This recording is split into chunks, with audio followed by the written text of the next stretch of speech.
បញ្ចប់ជាផ្លូវការបោះបង្គោលព្រំដី550បង្គោលក្នុងខេត្តតាកែវសម្រាប់គម្រោងប្រជិកភូណនតេជោក្រុមការងារបច្ចេកទេសអន្តរក្រសួងដឹកនាំដោយក្រសួងសាធារណការនិងដឹកជញ្ជូនបានបិទបញ្ចប់បេសកកម្មទៀងផ្ទាត់និយាមការនិងបោះបង្គោលព្រំដីតាមបណ្ដាប្រជិកភូណនតេជោក្នុងភូមិសាស្ត្រខេត្តតាកែវរួចរាល់ហើយនាថ្ងៃទី24ខែមិថុនានេះឯកឧត្តមផនរង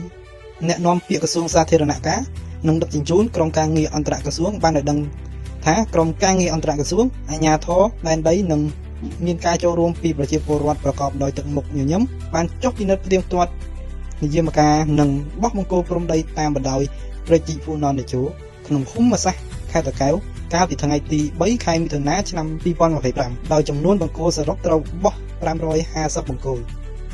ក្រៅពីនេះក្រុមការងារបច្ចេកទេសបានយកទិន្នន័យទទួលបានរៀបចំផែនទីលម្អិតសម្រាប់គម្រោងប្រជិកភូណនតេជោហើយក្រុមការងារនឹងរៀបចំផែនការសកម្មភាពបន្តសម្រាប់ចុះពិនិត្យផ្ទៀងផ្ទាត់និយាមការនិងបោះបង្គោលព្រំដីតាមបណ្ដោយប្រជិកភូណនតេជោក្នុងភូមិសាស្ត្រខេត្តកំពតនិងខេត្តតាកែវនៅពេលឆាប់ៗខាងមុខដោយឡែកសម្រាប់ដំណាក់ទី1ក្នុងភូមិសាស្ត្រខេត្តកណ្ដាលដែលមានប្រវែង21គីឡូម៉ែត្រចាប់ពីប្រជិកតាកែវដល់ប្រជិកអូក្រុមការងារដោះស្រាយផលប៉ះពាល់នៃក្រសួងសេដ្ឋកិច្ចនិងហិរញ្ញវត្ថុបានបញ្ចប់ការងារវាស់វែងក្បាលដីដែលរងផលប៉ះពាល់រួចរាល់ព្រមទាំងអនុវត្តនីតិវិធីពាក់ព័ន្ធដើម្បីបញ្ចប់ការងារនេះក្នុងពេលដ៏ខ្លីខាងមុខផងដែរជាមួយគ្នានេះបើគ្មានការប្រែប្រួលទេដំណើរការពិនិត្យទៀងទាត់និយាមការនិងបោះបង្គោលព្រំដីតាមបណ្ដោយប្រជិកភូណនតេជោគ្រោងនឹងបញ្ចប់នៅបំណាច់ខែកក្កដាឆ្នាំ2025នេះ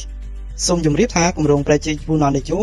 ឆ្លងកាត់ខេត្តចំនួន4ក្នុងនោះឆ្លងកាត់ខេត្តកណ្ដាលប្រវែង54គីឡូម៉ែត្រ